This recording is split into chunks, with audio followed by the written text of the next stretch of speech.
ang mga kwento ng pag-ibig, kwento ng buhay at kwento ng pag-asa dito sa Barangay Love Stories. Love Stories.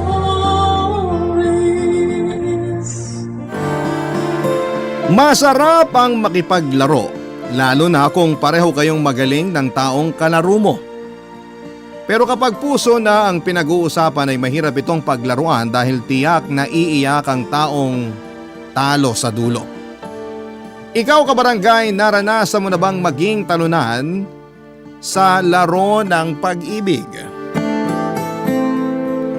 Dear Papa Dudut, magandang araw po sa inyong lahat. Dwight na lamang ang itawag niyo sa akin, 33 years old, at isang single na computer engineer. May rason kung bakit ako single hanggang ngayon, Papa Dudut. Ito'y dahil takot ako sa commitment. Hirap na hirap akong makipag-commit sa isang tao dahil naniniwala ako na mauubos lang ang panahon ko rito.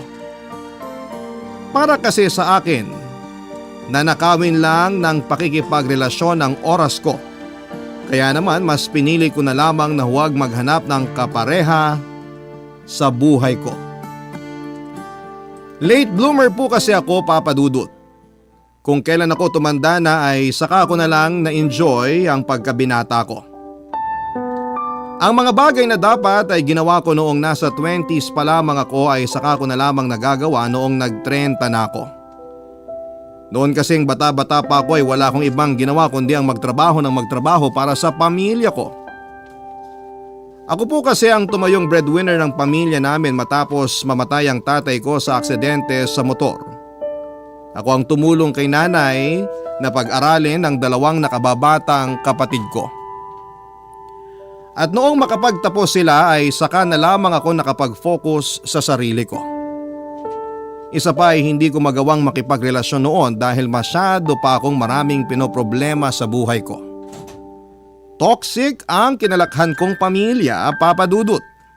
At ayaw ko nang palalain pa ang problema ko sa pamamagitan ng pagkakaroon ng girlfriend, lalo na't isa sa pangunahing nagbibigay ng stress sa akin ay ang bunso kong kapatid na si Elise, Papa Dudut.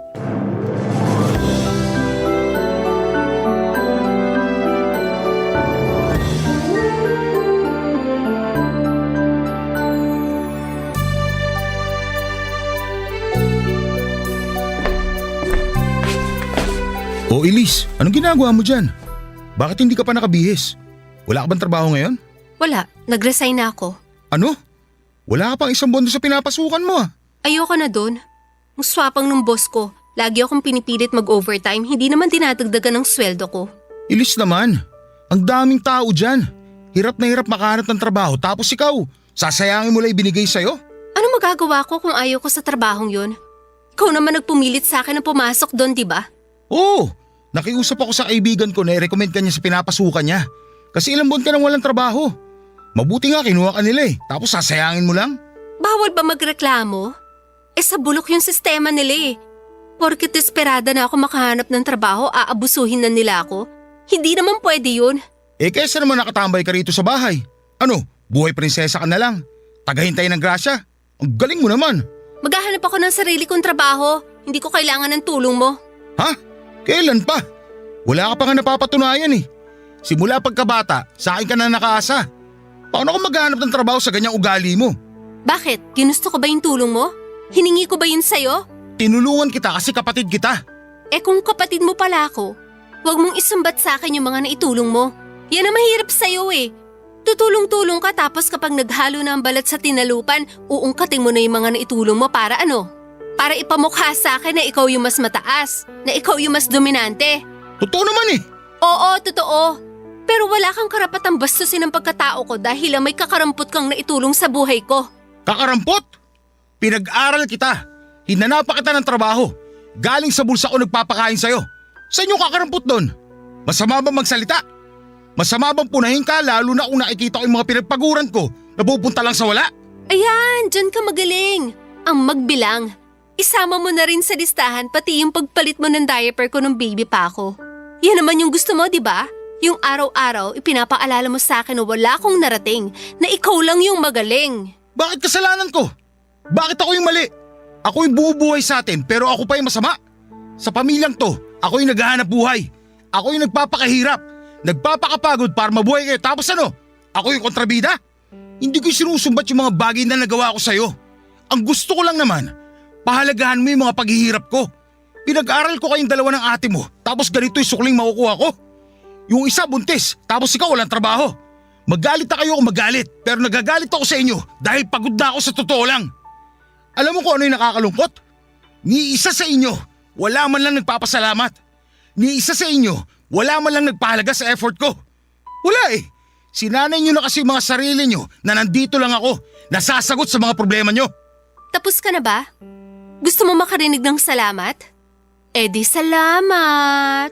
Salamat, huwaran kang kapatid. Ikaw na ang pinakamagaling. Ikaw na ang uliran sa lahat. Ikaw na. Pakaalis na nga. Hoy! Napakawala mong kwentang kausap!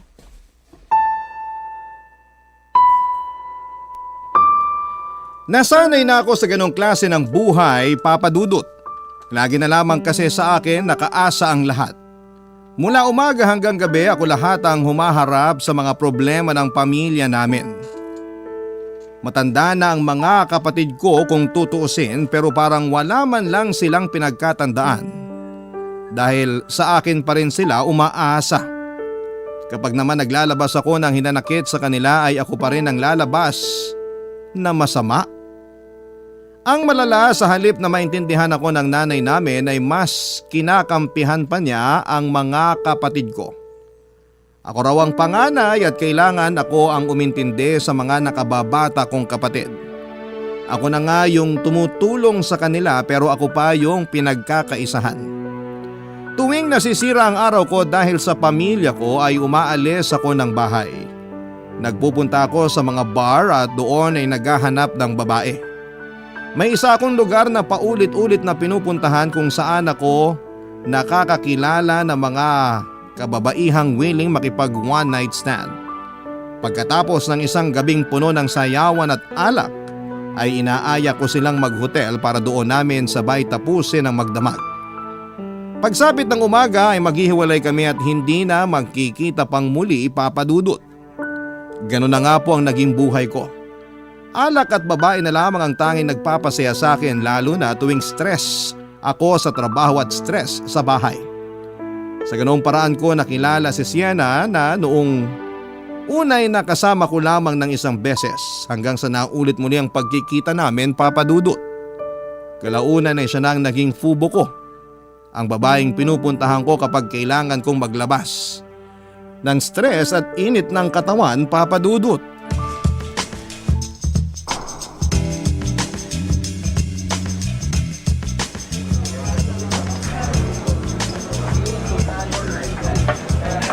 Wednesday ngayon ah. Bakit bigla ka nag-aya?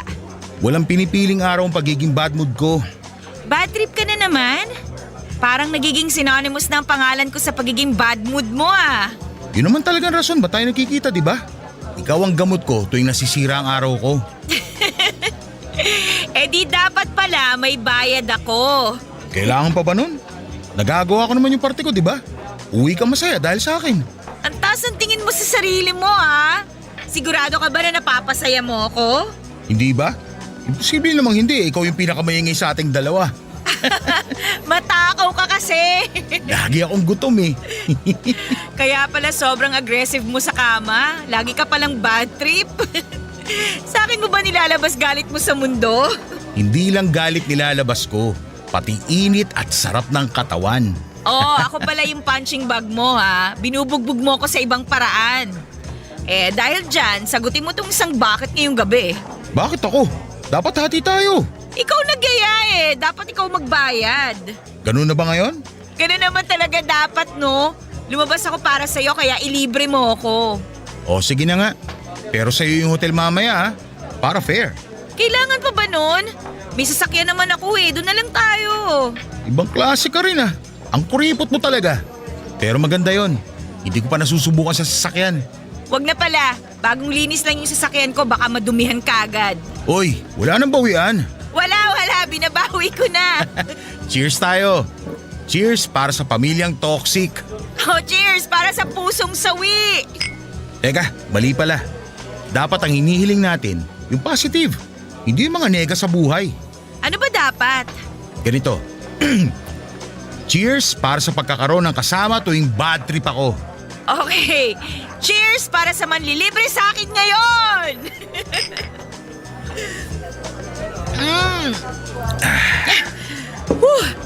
Tuloy na lang kaya natin to sa hotel.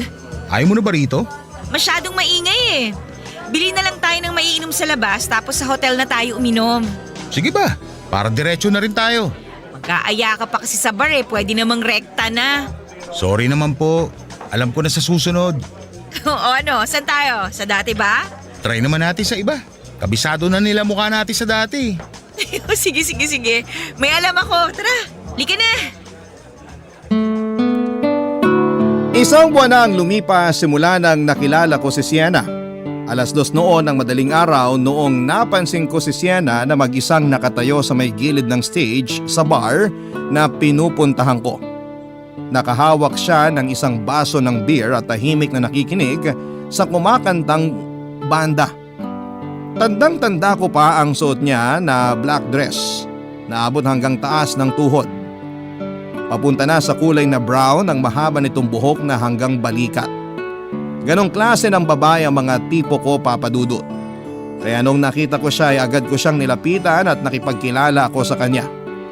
Ang unang pagkikita namin yon ay nauwi sa kama. Akala ko noon ay hindi na masusundan pa ang pagkikita namin. Ganon kasi karaniwan ang mga nai-encounter kong babae. Pagkatapos naming pagsaluhan ng isang mainit na gabi ay hindi na ulit kami nagkikita kahit kailan. Pero sa pagkakataong yon ay nagkita ulit kami ni Sienna sa parehong bar pagkalipas ng ilang araw. Pinagsaluhan ulit naming dalawa ang ilang bote ng beer saka namin ito tinapos sa loob ng isang hotel malapit sa amin. Nang gabing yon ay naisipan naming dalawa na maging magpartner na lamang sa kalokohan. Nagpalitan kami ng contact number at tuwing kailangan niya ng kasama ay ako ang tinatawagan niya. Ganon din ako na kapag buwisit na buwisit ako sa buhay ay tinatawagan ko siya. Simula noon ay naging fubo na kami ni Sienna, Papa Dudut. Kaming dalawa ang madalas na magkasama sa mga kalokohan para mawala ang problema naming dalawa ng mga panahong yon, Papa Dudut. Barangay Love Stories. Barangay Love Stories.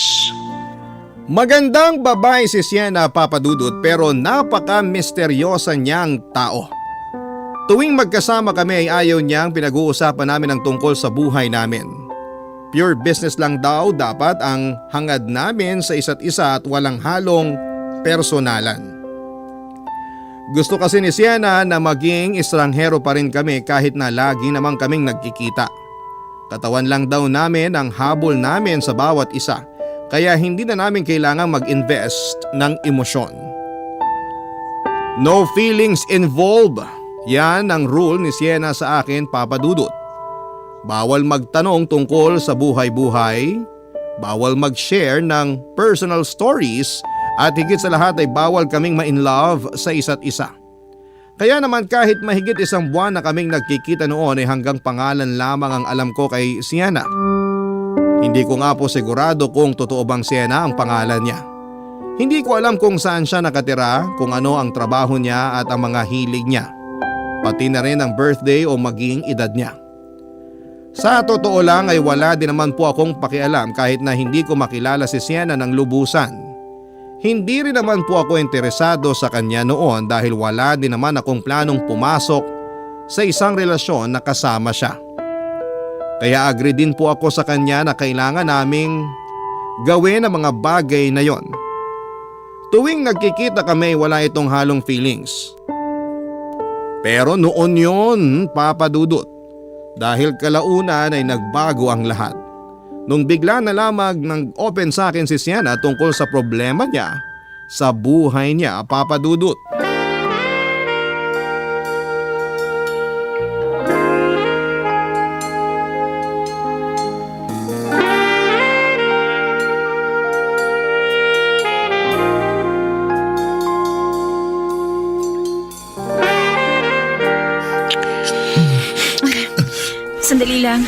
Bakit? Wala talaga ako sa mood ngayon eh. May problema ba? Pwede bang pass muna tayo ngayon? Bakit naman? Tagal nating di nagkita eh.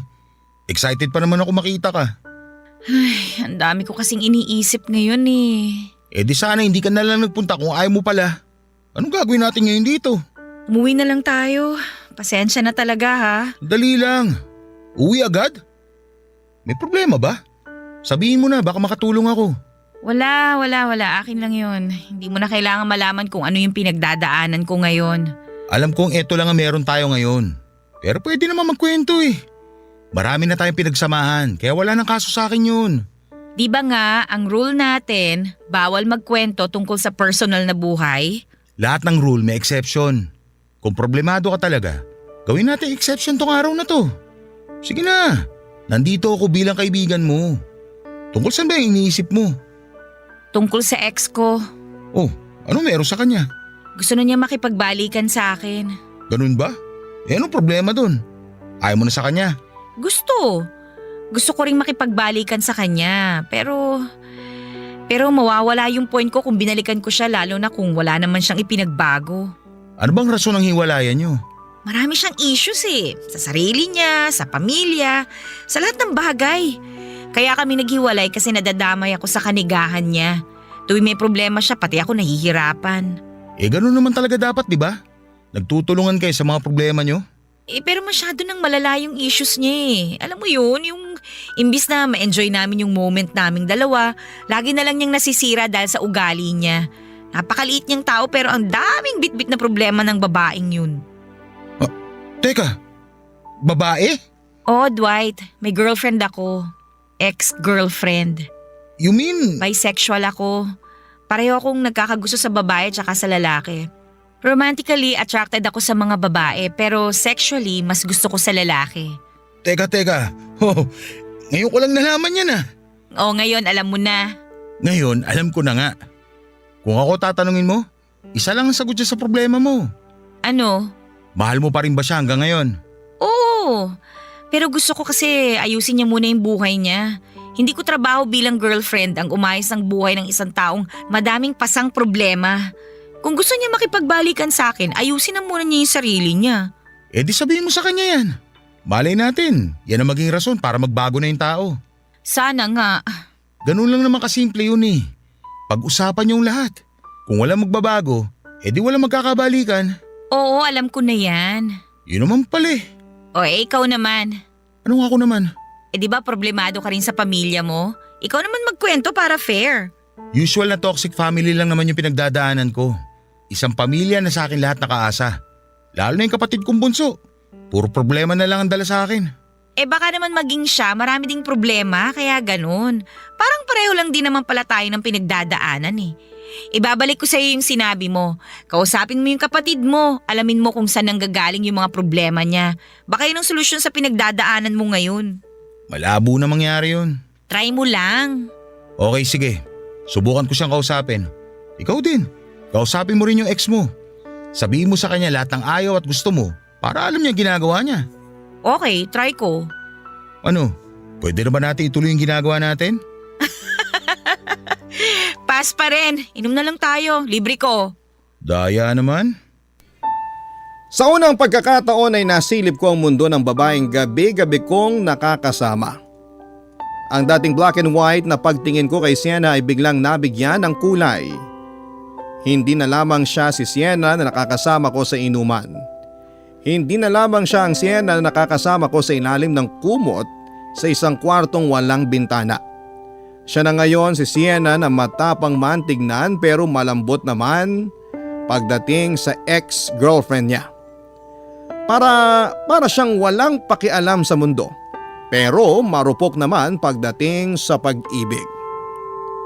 Pagkatapos ng pag-uusap namin yon ni Sienna ay sinunod ko ang mga payo niya sa akin, Papa Dudut.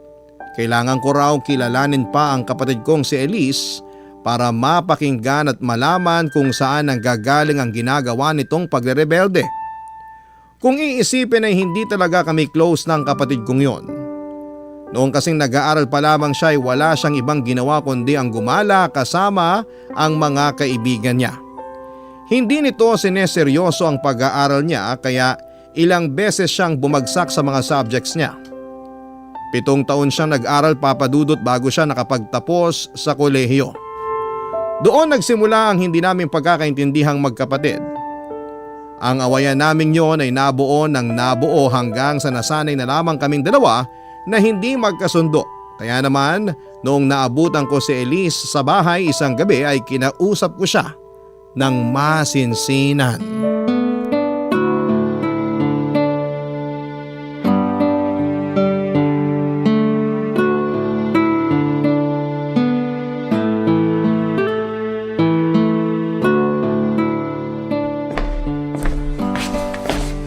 Elise, may ginagawa ka ba? Wala. Bakit? Tatalakan mo na naman ako kasi hanggang ngayon wala pa akong trabaho? Hindi.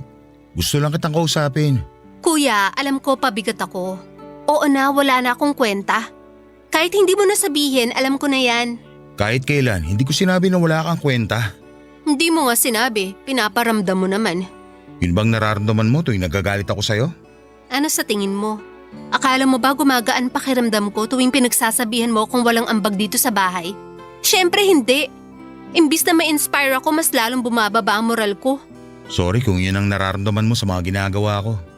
Hindi ko naman gusto mangyari yun eh. Ang gusto ko lang, magkaroon ka ng maayos na buhay. Sinong tao naman ang may ayaw magkaroon ng maayos na buhay, ha kuya? Siyempre ako rin. Gusto ko mangyari yun sa buhay ko. Kung ganun, bakit hindi mo gawin? Bakit hindi mo simulan? Ginagawa ko naman lahat ng makakaya ko eh. Ginagawa mo nga, pero… Pero baka tama ka nga siguro. Baka wala talaga akong kwenta, kaya hanggang ngayon ganito pa rin ang buhay ko. Sa tingin mo, ano yung problema? Ano yung mga rason bakit hindi ka makausad? Sabihin mo sa akin, Elise, para matulungan kita. Hindi ko alam. Sa totoo lang, hirap na hirap akong harapin kung ano ba ang purpose ko sa mundong to eh.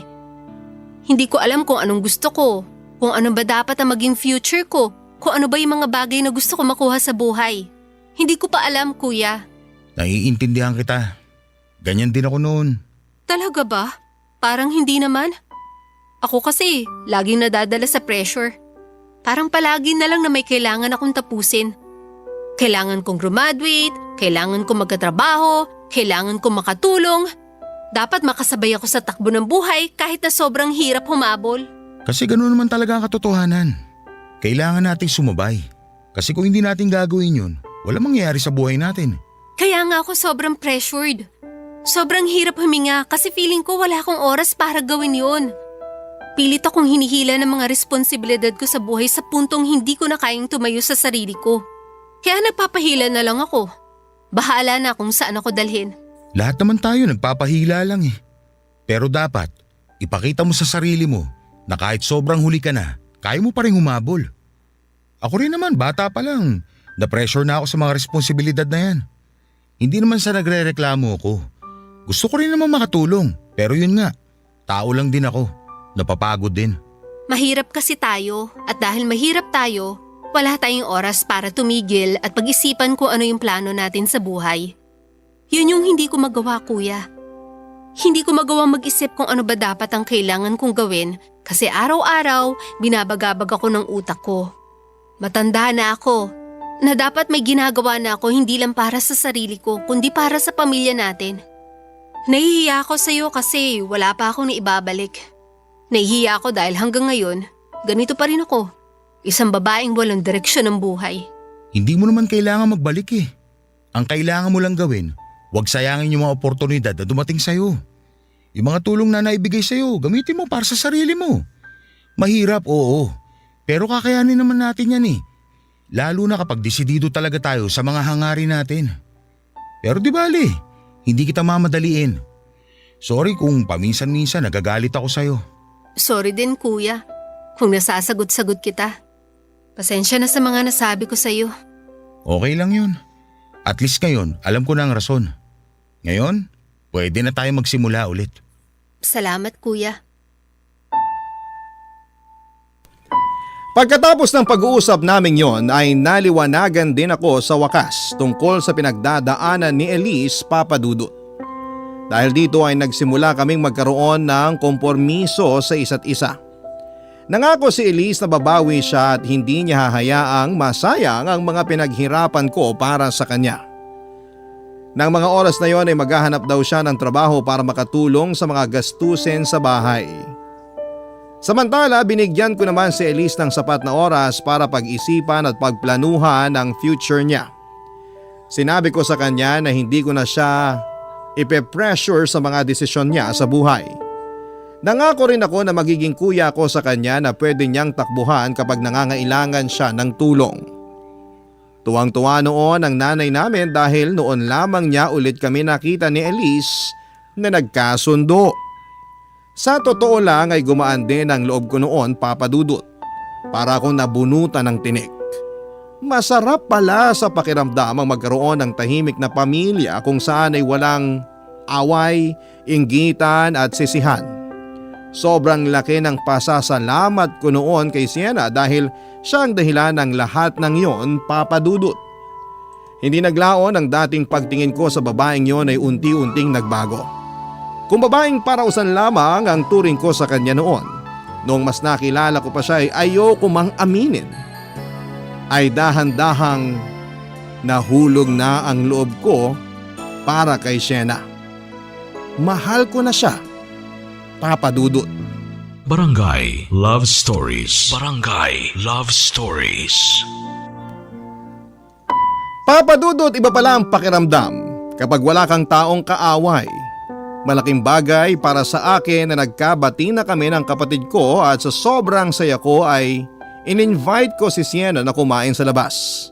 Alam kong bawal yon sa aming dalawa dahil sakalang kami nagkikita kapag gusto naming magpalabas ng init ng katawan. Pero sa pagkakataong yon ay sobrang thankful lamang talaga ako sa kanya kaya gusto ko siyang i-treat sa labas. Nung una ay ayaw pa sana ni Sienna na makipagkita sa akin. Karaniwang sa bar lang kasi kami nagkikita tuwing gabi dahil walang masyadong tao. Pero dahil may gusto rin daw na ipagpasalamat sa akin si Sienna, kung kaya naisip niyang makipagkita na rin. Ganon pa man ay nilinaw niyang friendly date lang ang nangyari. Kaya hindi dapat namin yon bigyan ng mali siya. Noong time na yon ay naisip ko na gusto ko pang kilalanin si Sienna ng mas mabuti. Hindi ko kasi na-imagine na may soft side din pala siya na tinatago. Simula nung nag-usap kami ng gabing yon ay naiba na ang pananaw ko sa kanya. Para bang na-touch ako sa mga nangyari. Naisip ko na baka nakabuo na siya ng tiwala sa akin kaya niya nagawang mag-open ang kanyang saloobin at gusto kong palawakin pa ang relasyon naming yon. Sa loob-loob ko ay parang gusto ko na siyang i-pursue noon, Papa Dudut.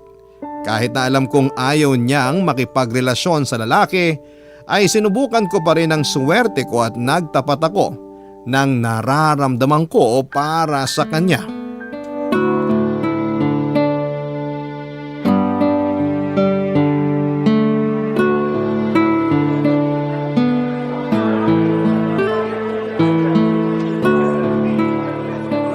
Ang weird. Bakit naman weird? First time lang kasi nating magkita ng may araw pa.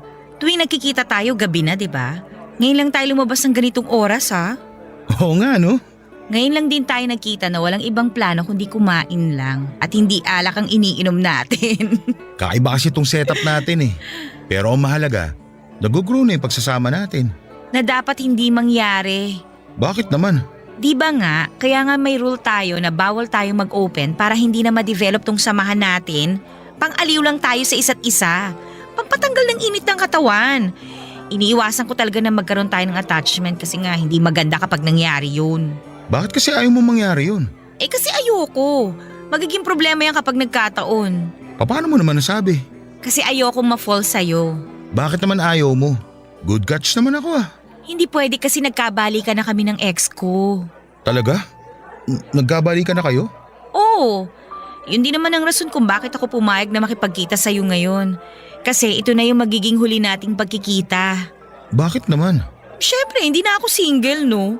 Nung nagkikita tayo, broken ako, single, walang kasama sa buhay. O ngayon nagkabalikan na kami ng girlfriend ko, hindi na ako makikipagkita pa sa'yo. Hindi ako cheater. Yun din ang rason kung bakit ayoko magkaroon tayo ng attachment sa isa't isa para madali tayong maghiwalay. Nakakalungkot naman. Mamimiss kita. Bakit naman?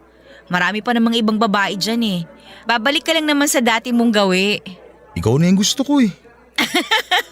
Huwag mo sabihing… Sabihin ano, na nahulog na ako sa'yo? Paano kung oo? Dwight! Alam ko hindi dapat ito mangyari, pero huli na. May nararamdaman na ako eh. Mas lalo na nung gabing ibinahagi mo sa akin yung buhay mo. Tsaka sobrang laki din ang naitulong mo sa problema namin ng kapatid ko. Yan na nga ba yung sinasabi ko eh. Paulit-ulit kong pinapaalala sa'yo na dapat walang feelings involved sa kung ano man ang meron tayo. Huwag akong sisihin mo.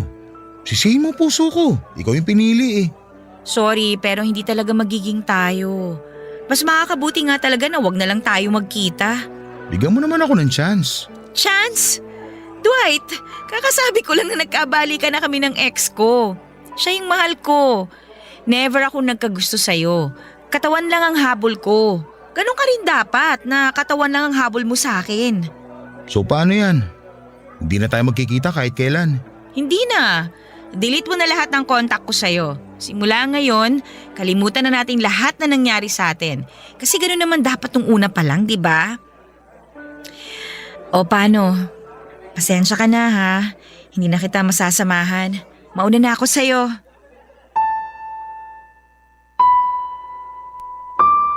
Nalungkot ako, Papa Dudut, sa pagkakahiwalay namin ni Sienna.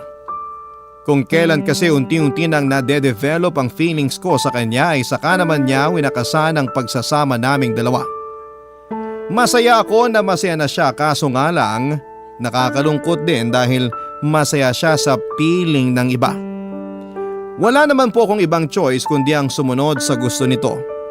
Kung ayaw na niyang ituloy ang ginagawa namin ay wala na akong magagawa pa doon. Pagkatapos ng date namin yon ay nagpaalam na kami sa isa't isa at hindi na nagkita pang muli.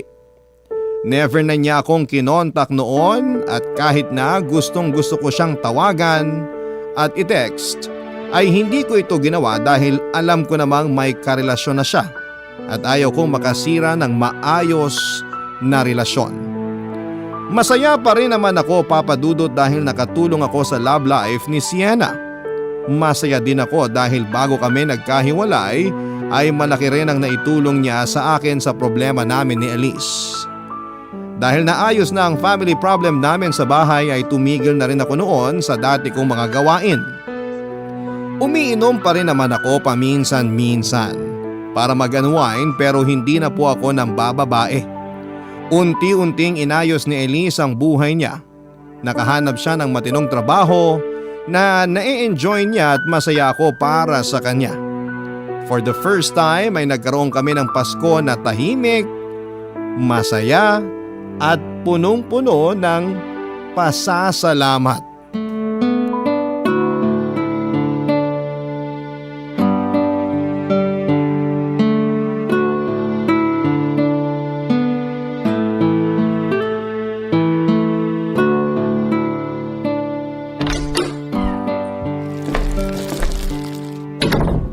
Nandito na ako. Uy, sakto kuya. Nabili mo ba yung pinapabili ko? Oo, kumuha ako ng 2 manggang hinog. Para saan ba to? Gagawa ko ng mango graham. Sarap naman. Parang ngayon lang kita makikita magluto ah. Hindi naman yung lulutuin eh. Yun lang ang kaya kong gawin, kaya yun ang ambag ko ngayong Noche Buena. Ito naman yung akin. Cake. Lapag ko na dito sa mesa. Mukhang marami tayong kakainin ngayong gabi ah. Oo nga eh. Nakakatuwa kasi ngayon lang ako nakaramdam ng ganito sa Pasko. Anong ibig mo sabihin? Ngayon lang ako naging masaya. Naalala mo ba last year? Kumakain tayo ng walang kibuan kasi nagkasagutan tayo noon. Talaga ba? Hindi ko na maalala eh. O kaya, galing kasi ako sa labas. Pinagalitan mo ko kasi mas importante pa sa akin ang mga kaibigan kaysa sa pamilya noon. Pero ngayon nagbago na ako. Priority ko na ang pamilya natin. Nakakatuwa naman kung ganun. Masaya ako na matatapos ang taon na nagkapatawaran na ang lahat. Tsaka isa pa kuya, may bisita pala ako ngayon. Talaga? Nasaan? Papunta pa lang siya rito. Baka darating na rin yon maya-maya. Sino ba yun? Basta, papakilala ko siya sa inyo nila mama pagdating niya. Boyfriend mo ba? Basta, surprise ko siya sa inyo. Oh, siya na yata yan. Ako na magbubukas.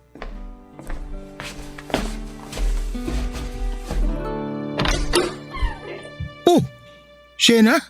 Dwight? Anong... Kanina pa kita hinihintay. Halika, pumasok ka. Salamat.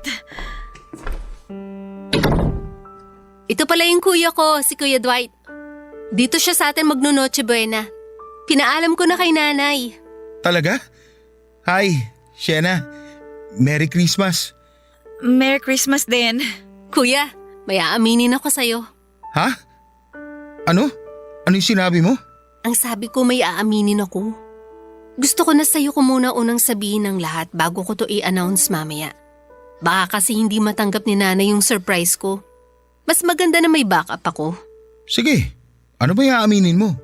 Gusto kong ipaalam sa'yo ang totoo, kuya. Nagkakagusto ako sa babae. Siya ang girlfriend ko. Ha? Si Shena? Girlfriend mo ang kapatid ko? Oo, siya nga. Siya yung girlfriend ko. Sorry kuya kung nagulat ka ha. Matagal ko na sanang gustong sabihin kaso hindi ko alam kung ano magiging reaction nyo eh. Tsaka isa pa, hindi naman tayo ganong close pa nun. Pero ngayon magaan na ang loob natin sa isa't isa, tumapang na ako para tanggapin ang totoo. Okay lang, huwag ka mag-sorry. Ano ka ba? Nabigla lang ako sa mga nalaman ko pero congrats. Natutuwa ako na may tiwala ka na sa akin. Sa tingin mo, tatanggapin kami ni nanay? Oo naman. Akong bahala sa kanya. Salamat kuya. Tulungan mo ko. Gagawa ako ng Graham. Paborito mo yon, di ba? Oo. Excuse lang ha. Maiwan ka muna namin. Sige. Enjoy kayo sa paggawa ng Mango Graham.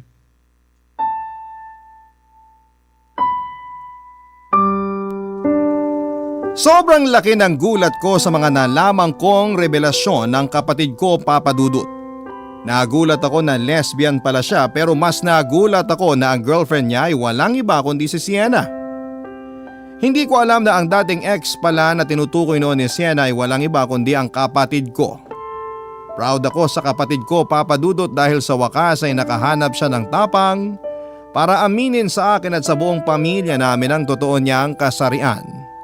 Tinanggap namin siya pati na rin si Sienna. Noong nagkaroon kami ng oras ni Sienna na mag-usap na dalawa ay pinakiusapan niya ako na kung maaari ay huwag ko na raw sabihin sa kapatid ko ang namagitan sa amin, Papa Dudut. Nangyayari na lamang yon dahil na heartbroken siya kay Elise, Papa Dudut. Pero agad din naman niyang tinapos kung anong meron kami noong nagkabalikan silang dalawa. Ayaw ko rin naman pong sirain ang Noche Buena namin kaya hindi na ako nagsalita pa at ayaw ko ring masira ang pagsasama nilang dalawa. At dahil baka bumalik kami sa dati ni Elise kapag nangyari yon. Ang sekreto namin ni Sienna ay nanatiling sekreto hanggang sa ngayon, Papa Dudut. Suportado ko ang naging relasyon nila ni Sienna at Elise. Minsan ay may mga awkward moments nga lang tuwing nagkikita kaming dalawa ni Sienna dahil mahirap itago na magkakilala na kaming dalawa. Isa pa ay nagkaroon ako ng kaunting feelings sa kanya noon. Pero nadisiplina ko naman po ang sarili ko. Gusto kong maging mabuting kapatid kay Elise kaya naman kung ano man ang nangyari sa pagitan namin ni Sienna noon ay kinalimutan ko na lamang, Papa Dudut. Hanggang sa ngayon ay going stronger pa rin silang dalawa. Sa kabilang banda naman ay naghahanap na rin po ako ng babae na willing na tanggapin ang commitment na ino-offer ko sa ngayon. Tapos na po kasi ako sa stage ng pagiging binata at sa tingin ko ay oras na rin po siguro na bumuo ako ng sarili kong pamilya. Ito po ang kwento ko, Papa Dudut. Maraming salamat sa pagpili ng aking sulat. Mabuhay po kayo ang Barangay Love Stories, lalong-lalo na ang Barangay LS. Ang inyong forever kapuso at kabarangay, Dwight. Nagustuhan ng iyong napakinggan? Ituloy yan via live stream sa www.gmanetwork.com/radio. Barangay LS 97.1 Forever!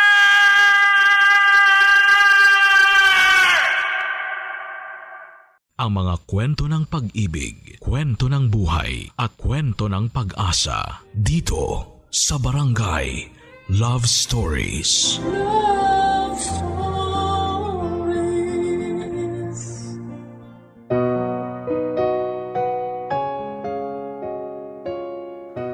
Sa buhay, mahirap hanapin ang true love dahil kailangan mo munang dumaan sa sakit na dulot nito bago mo makita ang totoong para sa iyo.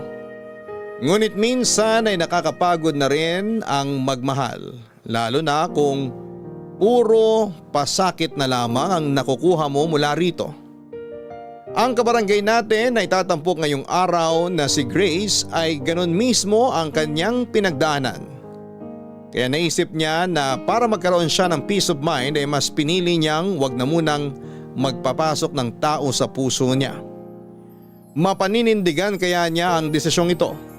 Yan ang dapat nating abangan dito lamang sa mga kwento ng pag-ibig, buhay at pag-asa sa nangungunang Barangay Love Stories.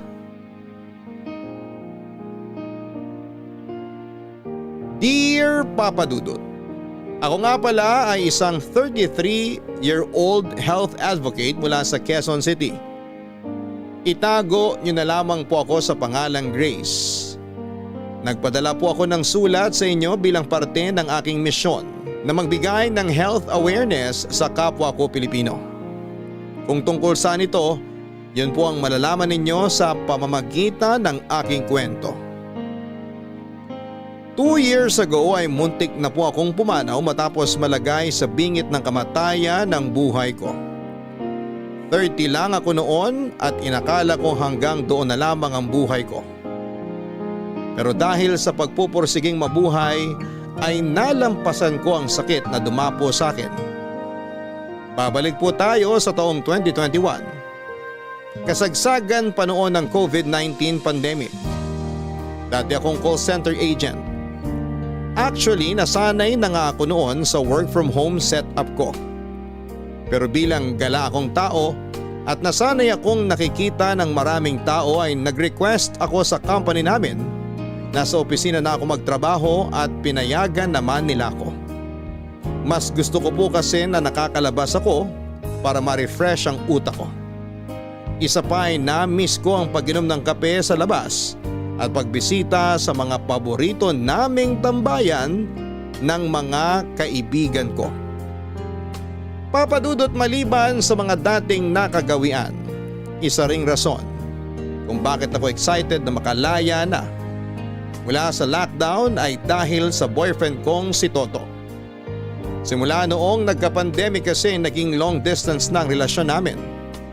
Sa Las Piñas siya nakatira. Simula nung lockdown, sa video call at chat na lang kami nagkakausap. Kaya naman noong pinayagan ng lahat na lumabas ng sari-sarili nilang bahay, ang una kong ginawa ay nakipagkita ako sa boyfriend ko.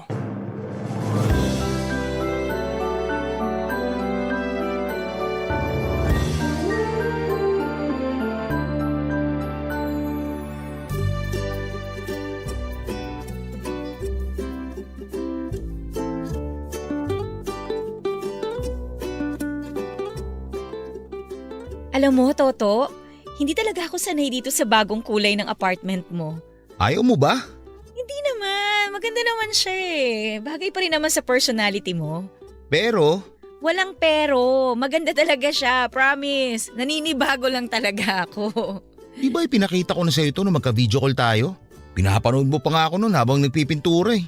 Oo, ilang beses ko na itong nakita nung magka-video call tayo pero syempre, iba pa rin kapag personal na. Mas lumiwanag ngayon kasi ash gray na yung kulay ng mga pader, hindi tulad nun na peach black. Masasanay ka rin. Bakit mo naman kasi naisipang magpalit ng interior ng apartment mo? Wala akong magawa eh. Hindi naman ako makalabas. Ang boring kaya nung lockdown. Lalo na't wala naman akong kasama rito sa apartment. Kung sa bagay, ako kasi work from home ako kaya medyo busy na rin nung lockdown. Sana all. Ako hanggang ngayon, wala pa ring trabaho. Oy, kumusta pala yung job hunting mo? Wala pa rin? Wala pang tumatawag eh. Baka sakaling meron na this week. Sana. Ayaw mo mag-call center na lang? Pwede kitang i-recommend. Ayoko. Maikli lang ang pasensya ko sa mga ganyang bagay. Mas gusto ko pa rin yung dati kong trabaho. Yung may adrenaline rush kang nararamdaman tuwing nagtatrabaho. Oo, gusto ko yung ganun. Ayoko nang nakaupo lang. Sa bagay, madali ka nga palang maburyo, no? Hindi nga bagay sa'yo yung nakaupo lang. Nga pala, gusto mo mag-out of town tayo? Out of town? Saan naman? Kahit saan. Batangas, gusto mo? Saka na yan. Wala ka pang ng trabaho tapos gagastos ka pa. Tsaka mahirap pang bumiyahe ngayon, no? Di ba wala kang vaccination card? Kailangan yung para makapasok ka sa ibang lugar dito sa Pinas. Kailangan pa ba yun? Oo naman, no? Tingin mo porke na-lift na yung lockdown, wala ng COVID. Meron pa, oy!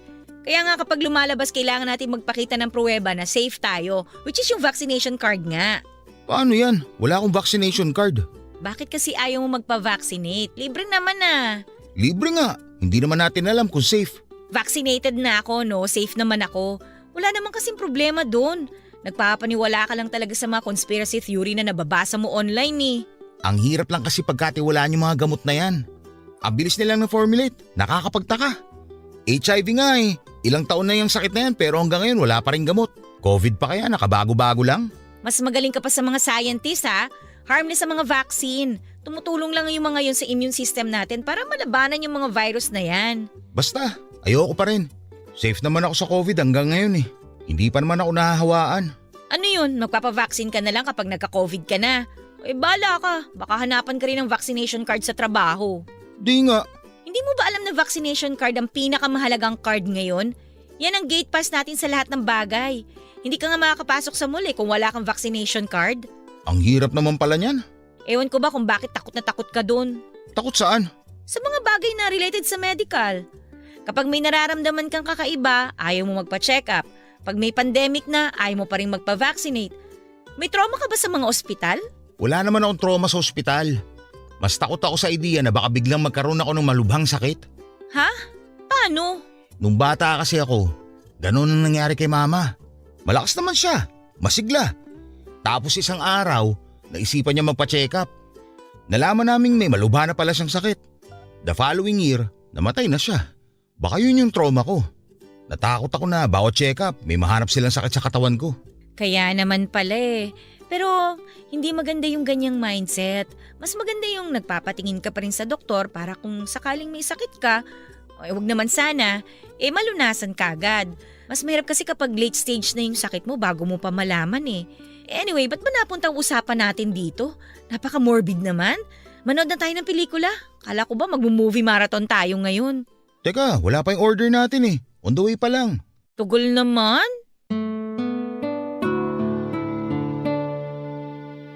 Nakilala ko si Toto sa pamamagitan ng common friend namin. 2019 noong una kaming nagkakilala noong nagkasama kami sa isang night out. Birthday party ng kaibigan namin noon at pinagsama niya ang kanyang college friends na sina Toto at kaming workmates niya. Hindi ako mahilig uminom kaya medyo na out of place ako sa party na yon. Noong napansin ni Toto na nasa tabi lamang ako ay sinamahan niya ako buong gabi. Dahil sa kanya ay na-enjoy ko ang gabing yon kahit na hindi ako masyadong umiinom. Hindi niya iniwan ang tabi ko hanggang sa natapos ang party. Doon na po nagsimula ang pagkakaibigan namin, Papa Dudut. Niligawan niya ako at matapos ang ilang buwan ay sinagot ko rin siya. Ang problema nga lang, 5 buwan lang naming na-enjoy ang relasyon namin ni Toto. Pagsapit kasi ng 2020 ay biglang nag-lockdown dahil sa COVID-19 at binawalan ng lahat na lumabas ng bahay. Doon ko lang po na-realize na napakahirap palang magkaroon ng long distance relationship.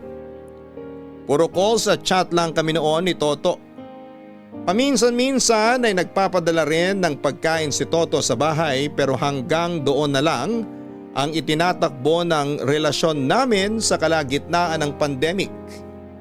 Aminin ko na medyo boring dahil wala akong mahagan, wala akong makasamang kumain, wala akong makatabi at mahawakan.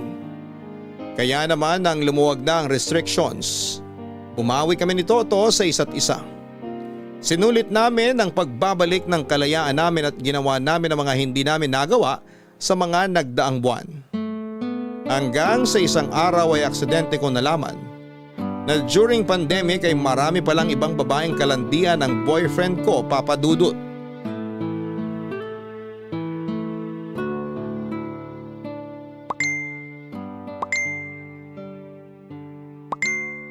Lah, ang dami namang chat nun. Toto, itong phone mo kanina pa tunog ng tunog. Sandali lang, nandyan na! Sino ba kasi to? Baka emergency basahin ko na ha. Babe, kailan ulit tayo magkikita? Miss na kita. Babe? Anong babe? Sino tong Ira na to? Ha? Ano yun? May nag-message sa yung Ira. Tinatawag kang babe. Sino to? Ha? Wala yan. Akin yung phone ko. Hindi, sandali. Hindi ko pa nababasa yung ibang message eh. Huwag mo nang intindihin yan. Si ano lang yan. Nabitin ako nung last. Pwede bang mag-overnight naman tayo next time? Nabitin? Overnight? Toto, ano to? Akin na sabi. Ano ba? Akin na! Teka nga, huwag mong kunin! Magbabasa pa ako! Ba't ka ba nagbabasa ng message na hindi para sa'yo? Ba't ka ba nagtataas ng boses? Sino ba yung Ira na yan, ha? Wala to! Anong wala? Babe ang tawag sa'yo? Wala? Wala nga tayong tawagan eh, tapos ikaw may ka-babe kang iba? Sino yan, ha? Kachat ko lang to. Kachat? Pero nagkita na kayo? Miss ka na raw eh, oh! Tapos next time overnight? Wow! Chat lang talaga, ha? Grace, huwag mo nang palakihin. Nakilala ko lang si Ira nung pandemic. So ganun na kayo katagal naghaharutan? Bawal na bang makipag-chat sa iba? Toto, iba yung kachat lang sa kalandian. Huwag mo nga akong ginagaslight dyan. Hindi mo ako mapapaikot sa pagsisinungaling mo, ha? Aminin mo nga sa akin, nakikipagkita ka ba sa iba pang mga babae? Isang beses na kami nagkita ng Ira. Oh, tama nga ako. Nagkita nga kayo. Ano naman ang ginawa nyo? Kumain lang kami sa labas. Kumain daw sa labas? Mukha mo! Sino maniniwala dyan sa mga pinagsasasabi mo? Nagkita kayo tapos kumain lang? Baka kayo yung nagkainan. Mag-request ba yun ng overnight kung wala kayong ibang ginawa? Ano bang gusto mong palabasin? Gusto kong palabasin kung ano yung totoo. Ano naman ang gagawin niyo sa overnight na yun kung sakali? Kakain lang? Hindi ko na siya kinakausap. Hindi na nga ako nagre-reply sa kanya eh. Hindi raw kinakausap. Patingin nga yung phone mo. Patunayan mo na hindi kayo nag-uusap. Ano ba, Grace? Wala na rin ba tayong privacy sa relasyong to? Tigilan mo nga ako dyan sa privacy na yan, ha? Bibigyan kita ng privacy kung naging matapat ka sa akin. Ngayon, nagdududa na ako sa'yo. Wala nang privacy dito. Akin na yung phone mo. Hindi.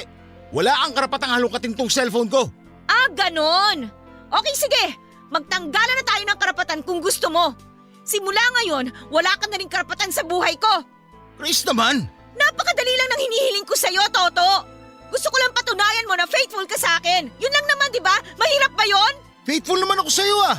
Walang faithful na nakikipagkita sa ibang babae. Kaya nga siguro ayaw mo ipakita yung phone mo eh. Dahil marami ka na sigurong nakachat tong pandemic. Ano, aminin mo? Chat lang naman kasi yun. Wala akong magawa rito sa bahay. Kaya nakikipag-usap ako sa ibang tao. So hindi ako sapat. Yun ang gusto mong sabihin. Boring akong kausap kaya naghahanap ka ng ibang makakausap. Sobrang busy mo naman kasi. Paano kita makakausap? Toto, huwag mong ipasa sa akin ang sisi. Gagamitin mo pa yung pagiging busy ko para gawing valid ang paglalandi mo? Kung matino ka talagang lalaki, ipabasa mo sa akin yung mga chat dyan sa inbox mo. Oh, kita mo na? Ayaw mo. Ibig sabihin, marami kang itinatago.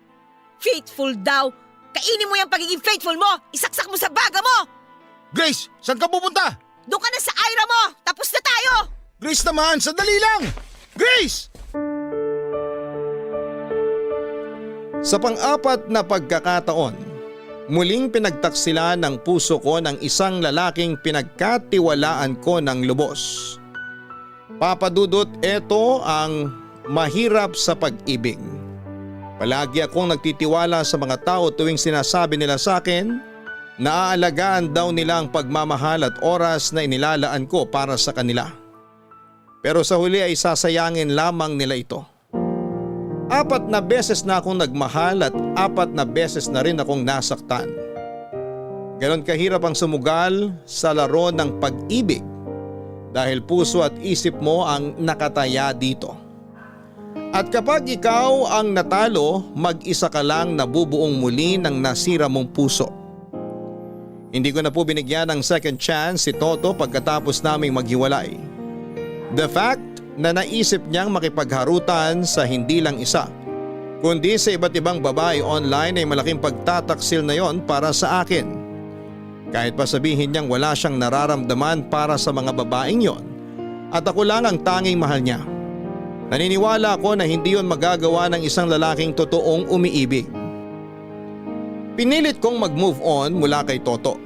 Blinak ko siya sa lahat ng social media accounts ko dahil hindi niya tinigilan ang pagme-message niya sa akin. Pati ang phone number niya ay nakablock na rin sa akin. Ang mga ala-ala naming dalawa ay unti-unti kong binura sa memorya ko. Itinapon at pinamigay ko ang lahat ng regalong natanggap ko mula sa kanya. At ni katiting na bagay na magpapaalala sa akin sa kanya ay wala akong iniwan. Nagsimula akong mag-focus sa sarili ko at sa mental health ko. Masakit ang maging broken, kaya naman sa pagkakataong yon ay sarili ko naman ang minahal ko. Pansamantala ko munang pinagpahinga ang puso ko para maghilom ang sugat nito. Nangako ako sa sarili ko na hindi na muna ako mag-entertain ng lalaki sa buhay ko. Noong time na yon ay naging daily mantra ko na ang boys no entry. Hanggat hindi pa bumabalik ang tiwala ko sa mga tao. Papadudot, ang pinakamahirap sa pag-move on ay kapag mag-isa na lamang ako sa bahay. Karaniwan nangyayari yon sa kalagitnaan ng gabi kapag mag-isa na lamang ako at tahimik ang buong mundo. Bigla-bigla na lamang bumibigat ang pakiramdam ko tuwing naaalala ko ang mga masasayang ala-ala namin ni Toto. Kung may gamot lang sana para doon na tuwing naaalala ko siya, ay iinom lang ako noon tapos ay makakalimutan ko na ang sakit. Kasi walang ganon.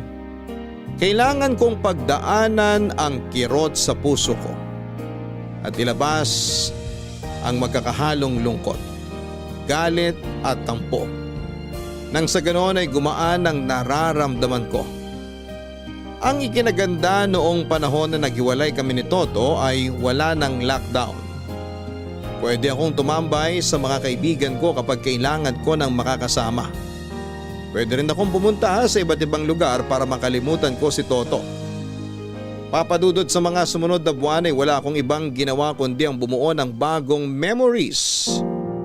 Binili ko ang lahat ng gusto kong bilhin. Kinain ko ang lahat ng pagkaing matagal kong hindi natitikman. Kinumusta ko rin ang mga taong matagal ko nang hindi nakakausap. At nakipagkilala rin ako sa mga bagong tao. Lahat ng yon ay ginawa ko para ma-flash palabas sa puso't isipan ko si Toto. Gumawa din ako ng bucket list na susubukan kong tapusin sa mga susunod na taon. Ginawa kong busy ang sarili ko sa trabaho pati na rin sa pamilya at kaibigan hanggang sa tuluyang ko nang natanggap na hindi karapat-dapat ang pagmamahal ko para kay Toto.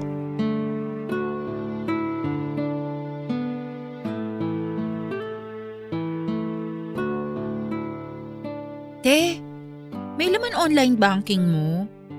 Pahiram naman ako ng 300. Para saan naman? May gusto akong bilhin online eh, kaso short ako ng 150. 150? Tapos 300 dinihingi mo? Kailangan ko rin kasing mag-load. Nag-expire na yung data ko eh. Ikaw talaga. Oh, ilagay mo na yung number mo dyan. Salamat! Send mo na rin. Okay. Eto, thank you. Ano yung binabasa mo? Bagong libro na naman ba yan? Oo, regalo sa akin to nung katrabaho ko. Actually, matagal na to sa bookshelf ko eh. Ngayon ko nga lang naisip basahin, napapanahon kasi. Ano ba yan? Patingin nga nung title. Nursing a Broken Heart. Oh, kumusta na pala? Hindi na ba talaga kayo nag-uusap ni Kuya Toto? Ay nako, huwag mo nga mabanggit-banggit sa akin yung pangalan na yan ha. Umiinit ang ulo ko tuwing naririnig ko yung pangalan na yan. Tsaka huwag mo tinatawag na kuya yung balatuba na yon. Grabe naman yung balatuba. Sobra naman yata yung galit mo dun sa tao. Deserve niya ang galit ko, no? Manloloko yun. Lahat naman nagkakamali eh. Ano ka, enabler? Kumakampi ka ngayon sa mga cheater? Di naman. Iniisip ko lang na may pinagsamahan din naman kayo ni Kuya Toto kahit papano. Kami rin meron. Sobrang bait niya sa akin. Kaya nakakapanibago lang na magkaaway na kayo ngayon. Dati ang sweet-sweet niyo sa isa't isa. Lagi ka nga sa apartment niya nun eh. Noon yon, bago ko siya nahuling naglolo ko. Kung bakit kasi nag-cheat tong si Kuya Toto eh. Baka naman may rason. Ay hindi, walang kailangan maging rason para mag-cheat. Pinipili nilang mag-cheat kasi gusto nila. Yang rason na yan, tsaka lang lumalabas kapag nahuli na sila. Ang sabihin mo, masyado lang silang makate. Kaya kailangan nila maghanap ng kakamot sa kati nila. May sasabihin ako sa'yo pero feeling ko, kapag nalaman mo ang totoo magagalit ka sa akin. Ano yun? I-promise mo muna hindi ka magagalit. O sige na, sabihin mo na. Nagkakausap kami ni Kuya Toto sa Facebook. Ano? Emily? Sabi mo hindi ka magagalit. Bakit kayo nag-uusap? Ano pinag-uusapan nyo? Nangungumusta lang naman siya. Humihingi siya ng update kung okay ka lang ba, kung anong pinagkakaabalahan mo, mga ganong bagay. Talaga lang ha? Blinak mo kasi kaya sa akin siya humihingi ng update. I-block mo na rin yung demonyong yun. Bakit naman? Ayoko. Mabait sa akin si Kuya Toto eh. Tuwing nag-a-update ako sa kanya, pinapadala niya ako ng milk tea. Spike kang babae ka talaga no? Pumapanik ka sa kalaban. Ate, walang personalan. Hindi lang talaga ako makahindi sa libreng milk tea. O ano pa pinag-uusapan nyo? Wala na. Basta gusto lang niya na sabihan ko siya kapag may ibang nanliligaw na sayo. Kapag nagkaroon ka na ng bagong boyfriend. Hindi na mangyayari yon. Hindi na ako tumatanggap ng manliligaw ngayon dahil wala na akong interes magkaroon ng karelasyon. Bakit naman? Bitter ka pa rin? Hindi ako bitter no? Ayoko nang tumanggap ng tao sa puso ko kasi lahat na lang ng pinapapasok ko sa buhay ko, puro manloloko. Huwag naman lahatin, may mga mabubuting tao pa rin naman dyan na loyal at matitino. Hindi ka lang talaga marunong pumili. At ako pa talaga? Hoy! Ibalik mo yung 300 ko! Wala, parang sira. Wala nang bawian na send mo na eh. Ikaw kapag nalaman ko na kinakausap mo pa rin yung Toto na yon ha, hindi ka na talaga makakahingi sa akin ng pera. Oo na, hindi ko na siya kakausapin. Siguraduhin mo lang!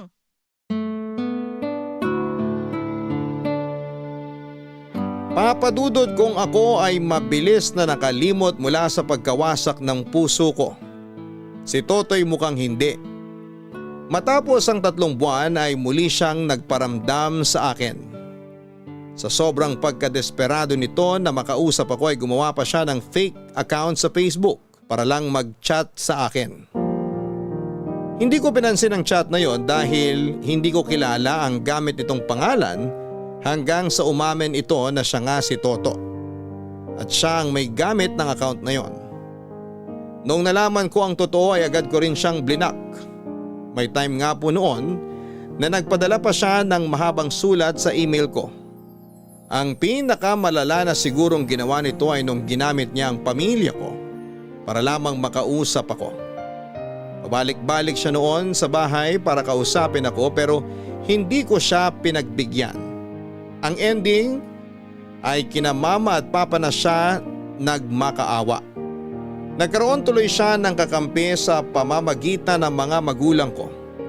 Sila na mismo noon ang nagsuggest na bigyan ko raw ng pangalawang pagkakataon si Toto dahil nakakaawa daw ito.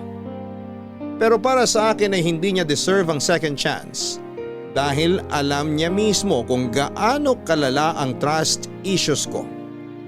Isa pa ay pinanindigan ko ang pangako ko sa sarili ko na wala munang taong papasok sa puso ko.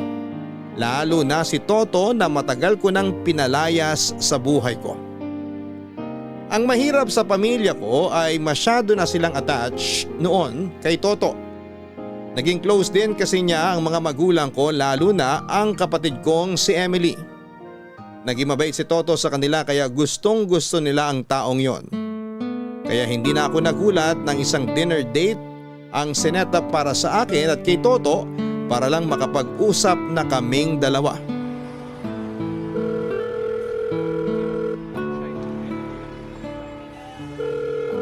Emily, ano ba? Sumagot ka! Hello ate! Ano na? Nasaan ka na ba? Kanina pa ako nag-aantay dito sa labas ng restaurant. Hala, Wala pa ba dyan si ano? Sinong ano? Ano ba talaga? Pupunta ka ba rito o uwi na lang ako? Sandali, imi-message ko na siya. Baka on the way na yun.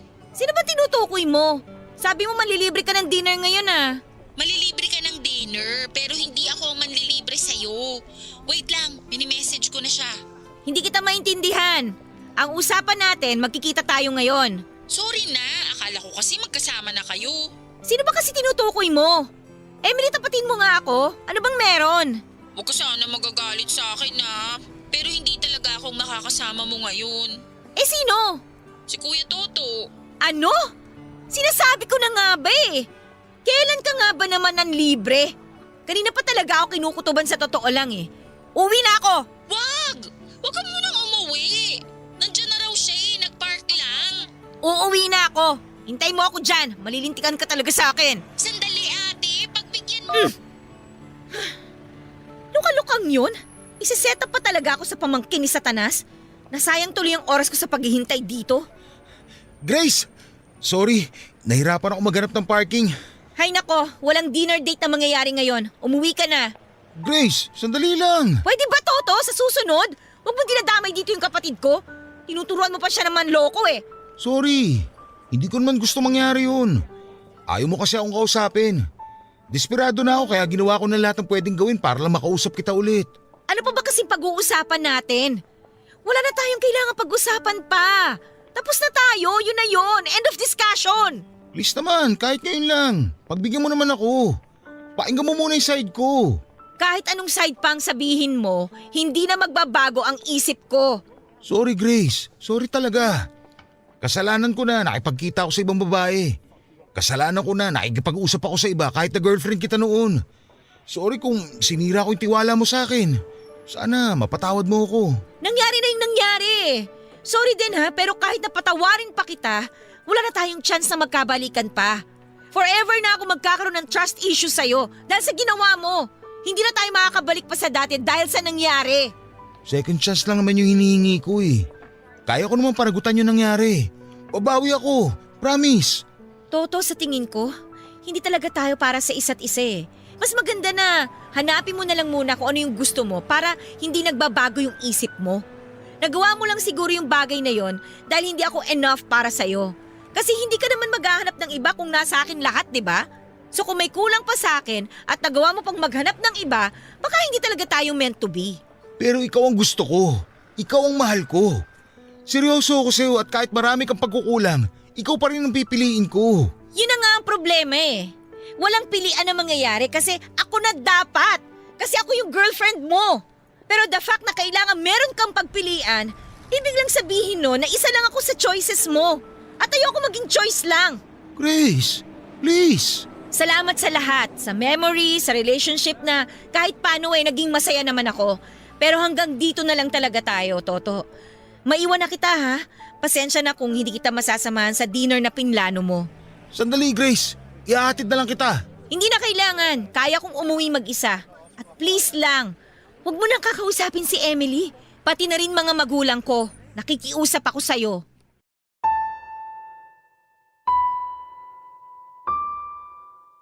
Matapos kong sabihin ang lahat ng nararamdaman ko para kay Toto ay tumigil na rin siya sa paghahabol sa akin. Sa wakas ay nakahinga na ako dahil wala nang gumugulo pa sa akin. Siguro yun din lang talaga ang kailangan naming pareho ni Toto para makapag-move on na mula sa isa't isa. Kailangan namin ng closure at yung huling pagkikita namin yon ang nagsilbing closure naming dalawa. Akala ko noon ay magiging tahimik na ang buhay ko matapos akong tantanan ni Toto. Hindi ko inakalang may mas mabigat na problema palang darating sa buhay ko. Year 2022 nung nagsimula akong makaramdam ng sintomas sa sakit ko. Nagkaroon ako ng ubo na hindi mawala-wala. Akala ko noon ay simpleng ubo lang yon. Kaya hindi ko ito pinansin dahil hindi naman siya nakakasagabal. Natakot nga ako noon, Papa Dudut, dahil akala ko ay may COVID na ako. Pero nung nagpa-test ako ay negative naman ang resulta sa nangyaring test. Hanggang sa mga sumunod na buwan ay napansin ng mga katrabaho ko na pumapayat na raw ako. Nung una'y tuwang-tuwa pa nga ako na sa wakas ay pumayat na ako dahil matagal ko nang hirap magbawas ng timbang. Hindi ko inindang nararamdaman kong pagbabago sa katawan ko ng ilang buwan. Pero sa pagtagal ay mas lumala ang pag-ubo ko sa puntong sumasakit ng dibdib ko sa kakaubo. Nagpa-check up ako sa doktor at nalaman naming meron daw akong pulmonya. Binigyan niya lang ako ng antibiotics at akala ko noon ay magiging okay na ang lahat, pero noong nagsimula akong mahirapang huminga ay doon na po ako na-admit sa ospital.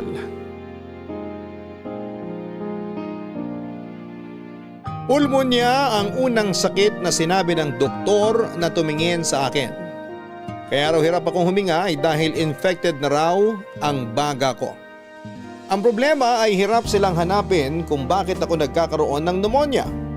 Hindi raw nila malaman kung viral o bacterial infection ba ang nakadali sa akin. Ang ginawa nila ay pinatest nila ang dugo ko sa laboratory para malaman kung anong klase ng gamot ang kailangang ipainom sa akin.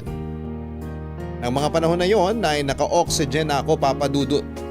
Hirap na talagang gumana ang parehong baga ko. Kaya hirap na hirap akong huminga. Para bang nasa ilalim ako ng tubig na hirap makakuha ng hangin. Bawat galaw ko ay kinakapos ako ng hininga, Papa Dudut. Hindi rin ako makaupo ng matagal nang walang oxygen na nakalagay sa ilong ko. Sobrang bilis ng mga pangyayari. Parang kailan lang noong nagpaplano pa akong mag-out of town. Dahil sa wakas ay malaya na ako. Tapos bigla-bigla nung time na yon ay nakaratay na ako sa ospital. Payat na payat at nakasalalay na lamang ang buhay ko sa mga gamot at tangke ng oxygen. Ang kapatid ko na si Emily ang nagbantay sa akin sa ospital noon dahil naka-isolate ako. Bawal ang bisita at tanging isang family member lang ang pupwedeng magbantay sa akin noon. After 5 days na pananatili sa ospital ay ipinasa na ako noon ng doktor sa isang doctor for infectious disease dahil hindi talaga nito mahanap ang source ng sakit ko. Nung tinest ako ng doktor ay doon na lang po namin napag-alaman na ang cause pala ng pulmonya ko ay ang sakit na HIV o Human Immunodeficiency Virus.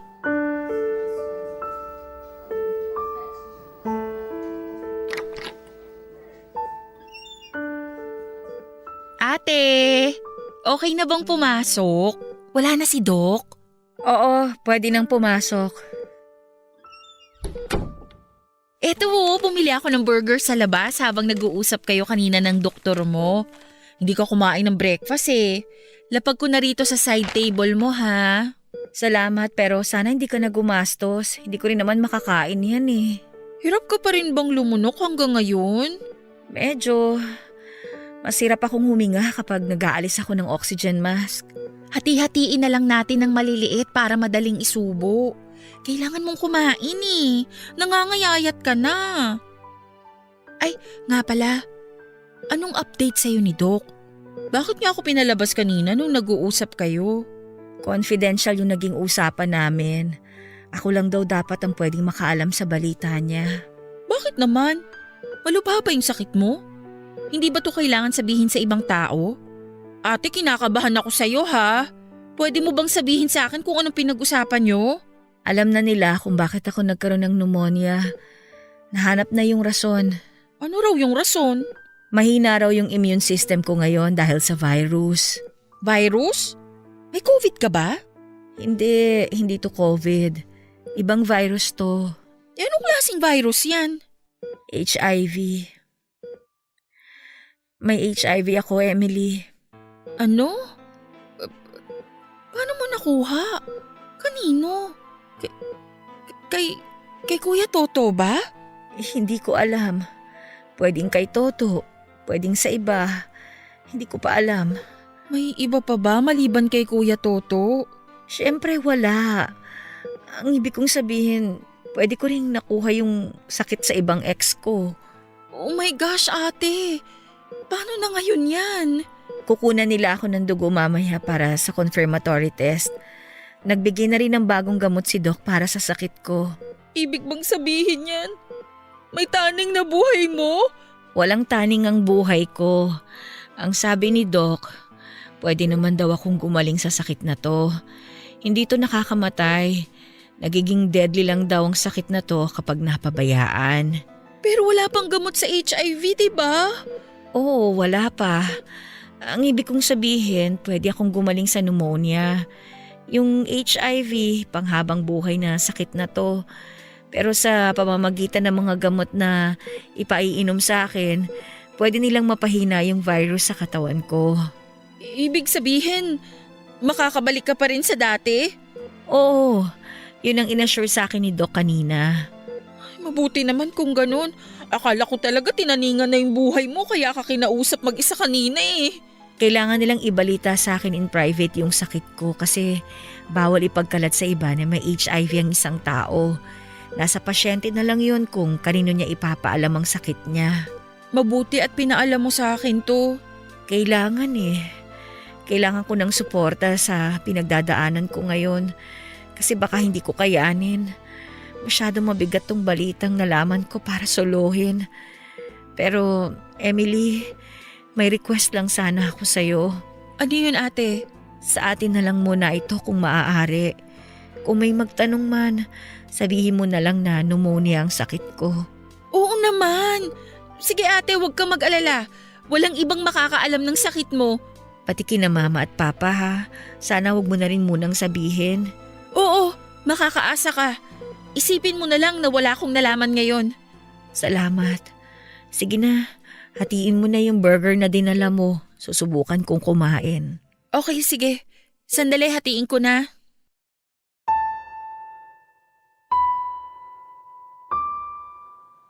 Bumagsak ang buong mundo ko noong nalaman kong meron akong HIV, Papa Dudut.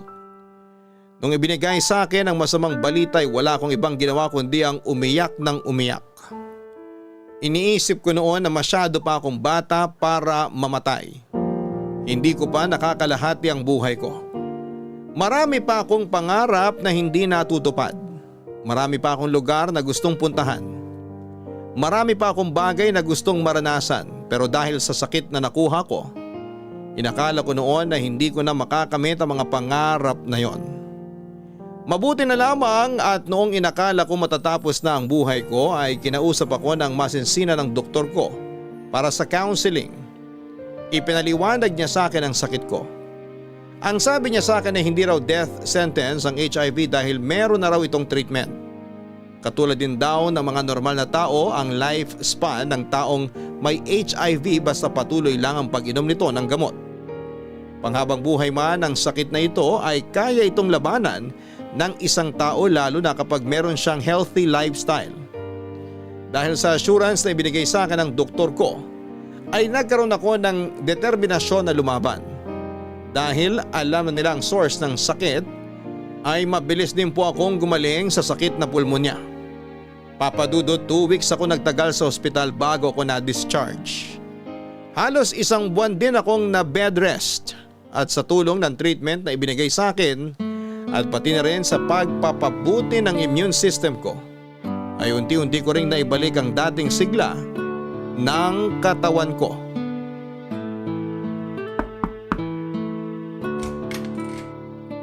Emily, tulog ka ba? Hindi, bakit? May timbangan ka dyan, di ba? Meron. Pahiram naman ako. Halika, pasok ka na lang ate. Kala ko natutulog ka na eh. I-check ko lang sana kung bumigat na ako. Sige lang, nandyan sa tabi ng pinto yung timbangan. Salamat. Okay, good. Ano ate? Nadagdagan na ang timbang mo? Oo, 45 kilos na ako. Malayo pa sa dating timbang ko pero at least unti-unti na ako nakakabawi. Mabuti yan. Ilang buwan na nga ulit mula nung nakalabas ka sa ospital? 3 months na ba? Oo, 3 months na yung lumipas simula nung nagkasakit ako. In fairness, mabilis naman yung recovery mo. Pagigihan mo pang pagkain para makabalik ka na sa dati. Maigi yung kumain ka ng protein para mabilis madagdagan ang timbang mo. Yun na nga ang ginagawa ko. Tapos puro gulay at prutas din ako ngayon. Bawas-bawas muna sa mga matatamis at mamantika. Tama yan. Eh yung lungs mo, okay na? Hindi ka na madaling hingalin? Okay na rin naman ang paghinga ko. Nakakatakbo na nga ako sa treadmill eh. Pero huwag ka munang masyadong magpagod. Dahan-dahan lang muna sa pag-e-exercise. Baka mamaya mabigla katawan mo, ilang buwan kang naka-bed rest. Alam ko, huwag mo na akong alalahanin, kaya ko na ang sarili ko. Yun palang gamot mo na iniinom. Hindi ba yun magastos? Di ba parang 4 na tabletas yata yung iniinom mo araw-araw? Oo, dapat 6 months na tuloy-tuloy yung pag-inom ko ng gamot. Mga antibiotics yon para makaiwas sa TB, pneumonia at kung ano-ano pang sakit na pwede ko makuha dahil nga mahina tong immune system ko. Tapos yung isa naman, yung pang HIV treatment talaga. Libre lahat yun. Libre? Talaga ba? Oo, libre lahat ng yun kasi may sariling HIV treatment package ang DOH para dyan. Pati yung mga lab test ko, libre din. Ang galing! Mabuti naman kung ganun. Ibig sabihin, hindi mo na problema yung gastusin. Oo, hindi na. Mahirap yung may bayad yung mga gamot kasi lifetime na tong gamutan na to eh. Buti na lang may mga health center na nagbibigay ng libreng gamot. Alam mo kung anong nakakatuwa? Confidential lahat ng transactions. Pati yung pagkuha ng gamot, may code kaming ginagamit para hindi na namin kailangang gamitin yung sarili naming pangalan.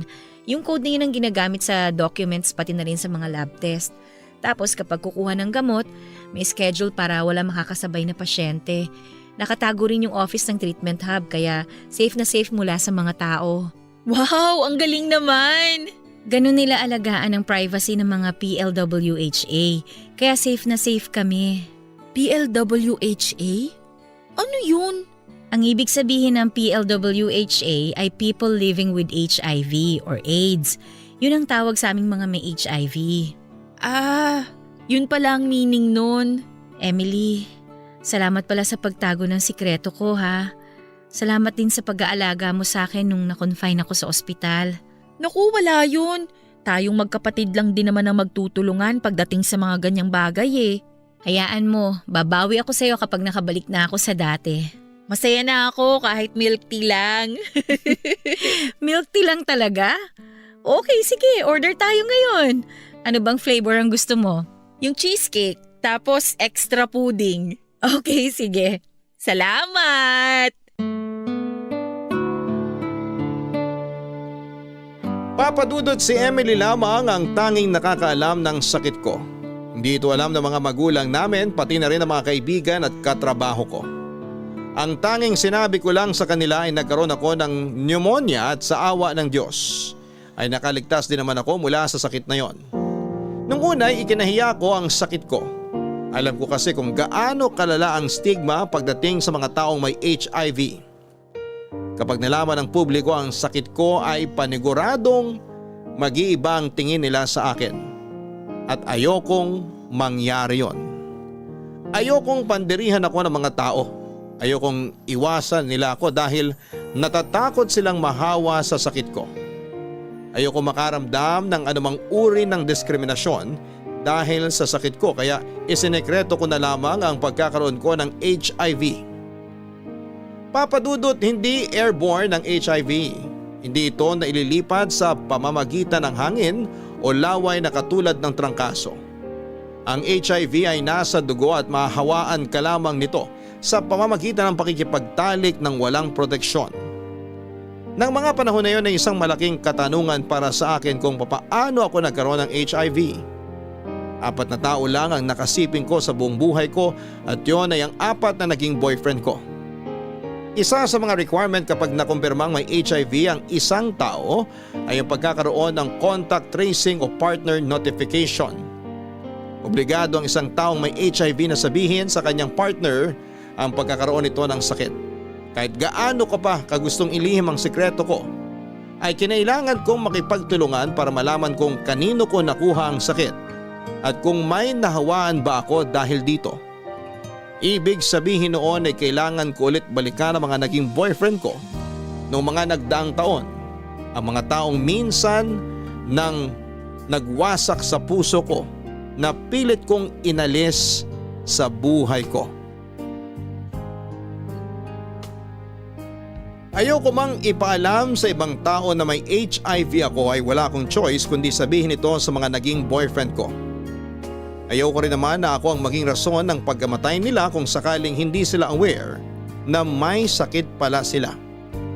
Kapag kasi hindi naagapan ng HIV ay maaaring mauwi ito sa AIDS na itinuturing na advanced stage ng naturang sakit. 4 na lalaki ang naka-sexual encounter ko, Papa Dudut. Ang first boyfriend ko na si Brent, ang naka-office romance ko na si Roan, ang naging rebound boyfriend ko na si Patrick at ang pinakahuli ko ngang boyfriend na si Toto. Hindi ko alam kung papaano ko sasabihin sa 4 na yon ang totoo dahil bawat isa sa kanila ay may malalim na sugat na iniwan sa puso ko. Isa pa ay nahihiya akong ipaalam sa kanila na may HIV ako. Kaya wala talaga akong lakas ng loob na gawin yon noon. Matagal bago ako nakakuha ng sapat na tapang para aminin sa mga ex ko ang sakit ko. Kinailangan kong pilitin ang sarili ko dahil kung patatagaling ko pa ito ay maaaring matulad sa akin ng sino man sa kanila kung sakali mang meron din silang virus. Hindi na ako nagpakalayo-layo pa. Ang una kong nilapitan ay si Toto na nung time na yon ay meron na siyang bagong karelasyon.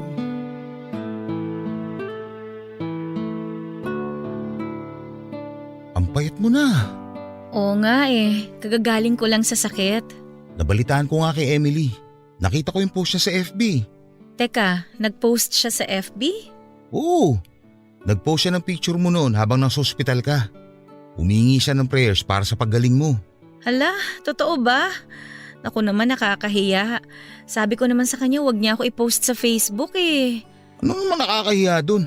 Kaya nagawa ng kapatid mo yun kasi sobra siya nag-alala sa'yo.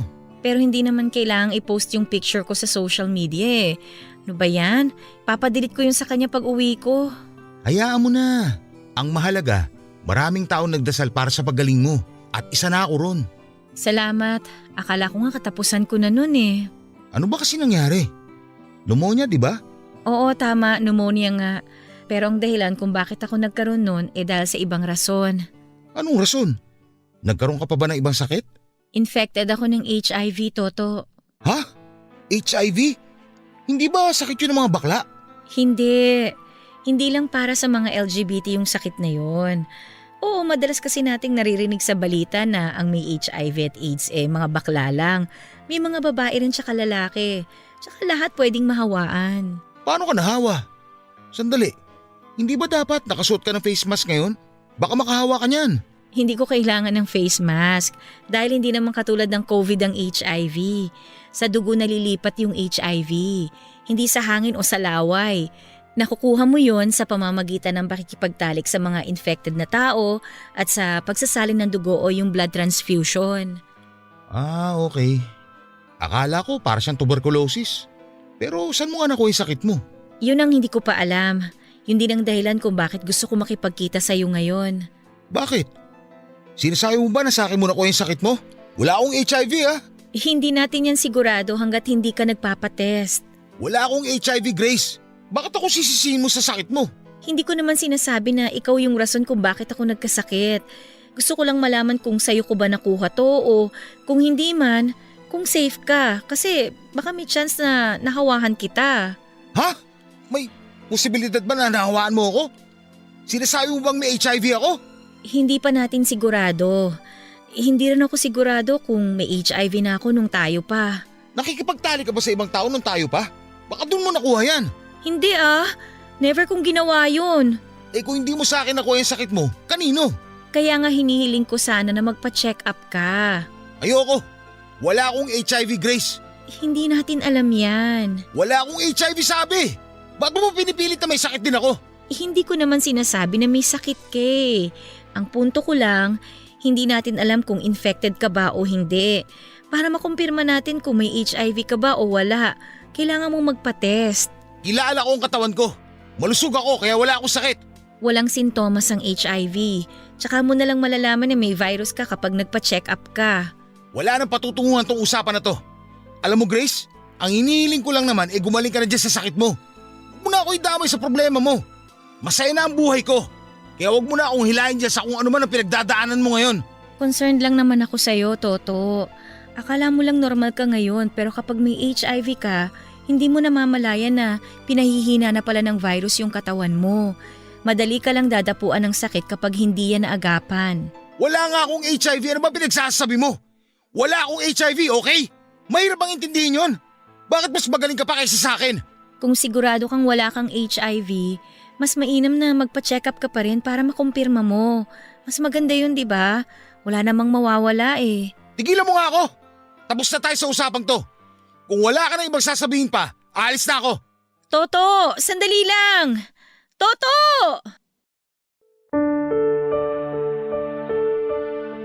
Papa Dudut ayaw magpa-test ni Toto dahil natatakot daw siyang malaman na may HIV siya. In-explain ko naman sa kanya na maayos na hindi dapat katakutan ang sakit na yon. Mas matakot siya kapag late na niya itong nalaman at malala na ang sakit niya. Ganon pa man, kahit na anong pagpupumilit ko ay ayaw talagang gawin ni Toto ang request ko sa kanya na magpa-test. Marami raw siyang kakilala na nasa medical field at kapag nalaman nila na may HIV siya ay baka kumalat ang balita. Masisira daw ang buhay niya kapag nagka-HIV siya at mag-iiba ang trato sa kanya ng mga tao sa paligid niya. Ganon po kung katakutan ng mga tao ang sakit na HIV. Kahit ipagtulakan ako ni Toto palayo ay hinabaan ko na lang ang pasensya ko. Binigyan ko siya ng assurance na magiging confidential ang lahat. Walang makakaalam na magpapatest siya dahil bawal ipaalam sa publiko, lalo na ng mga health worker, na may HIV ang isang tao. Pwede rin siyang magkaroon ng anonymous testing kung saan sa halip na pangalan niya ay papalitan ng code o number ang pagkakakilanlan niya. Sa uli, ginost na lamang ako ni Toto. Hindi na niya binabasa at nire-replyan ang mga message ko sa kanya. Dahil bawal pilitin ng isang tao na ayaw magpa-test, ay hinayaan ko na lamang siya, Papa Dudut. Pinagpanalangin ko na lamang sa Diyos na sana hindi ko nakuha ang virus sa kanya at sana ay hindi ko rin siya nahawaan. Makalipas ang isang linggo ay biglang nag-message sa akin si Toto. Ilang araw na raw siyang binabagabag simula nung nalaman niyang may HIV ako. Hindi na siya makatulog at makakain ng maayos dahil sa takot na baka may sakit din siya. Kaya naman nag-decide na siya na magpa-test at sa akin siya nagpatulong.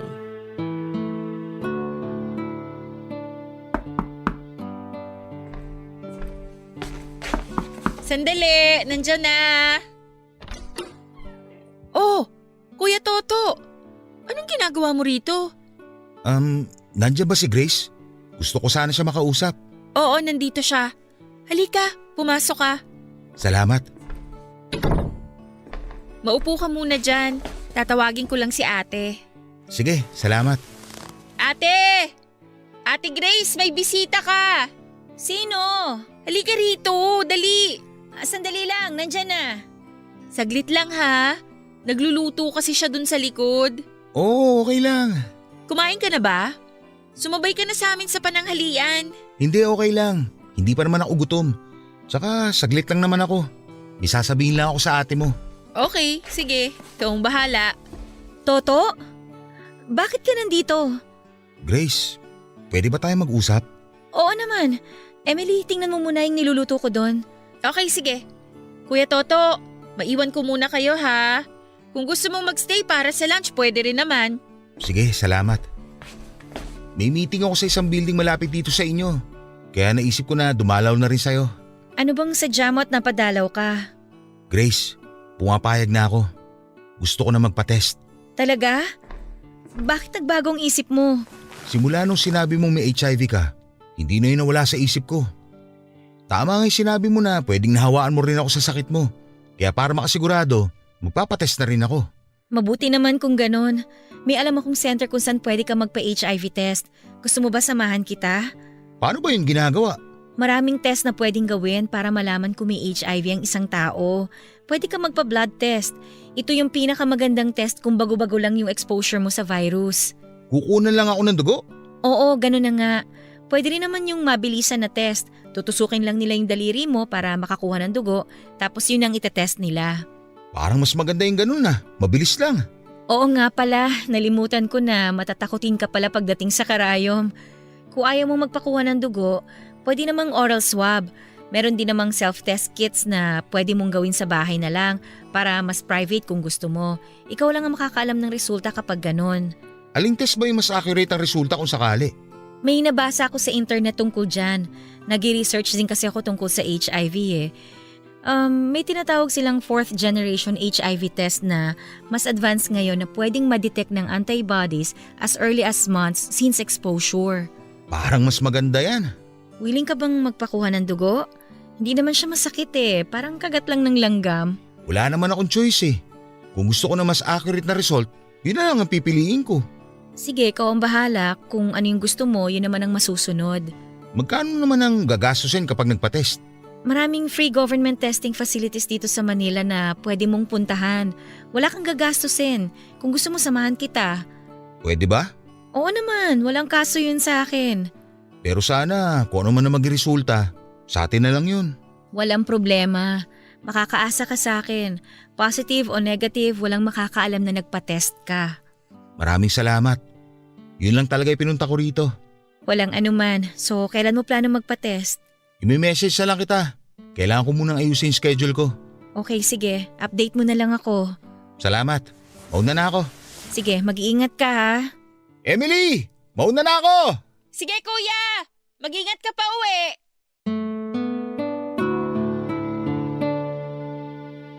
Ilang araw lang ang kailangan naming hintayin bago namin malaman ang resulta ng test ni Toto. Habang naghihintay ay ako ang nag-comfort sa kanya dahil nagkaroon na siya ng anxiety na mga panahon na yon. Nung araw na natanggap ni Toto ang resulta niya ay agad niya akong pinuntahan para sabay naming malaman ang result ng test. Sa awa ng Diyos ay negative naman si Toto Papadudut. Pareho kaming natuwa sa naging resulta ng test dahil ibig lang sabihin noon ay hindi ko nakuha kay Toto ang virus at hindi ko rin siya nahawahan. Ayon sa research na nagawa ko, mababa lang ang risk ng mga kalalakihang mahawaan ng isang babaeng may HIV, lalo na kung gumagamit naman sila ng proteksyon. Sa sobrang saya ni Toto, noong araw na yon ay inilibre pa niya ako ng dinner. Mula sa pagiging mag-ex na pilit kinakalimutan ang mga masasayang nangyari sa pagitan namin, ay naging magkaibigan kami ni Toto pagkatapos noon. Nagpatuloy siya sa buhay niya kasama ang bago niyang karelasyon. Sa kabilang banda ay tuloy pa rin ang misyon ko sa paghahanap sa kasagutan kung kanino ko ba talaga nakuha ang virus.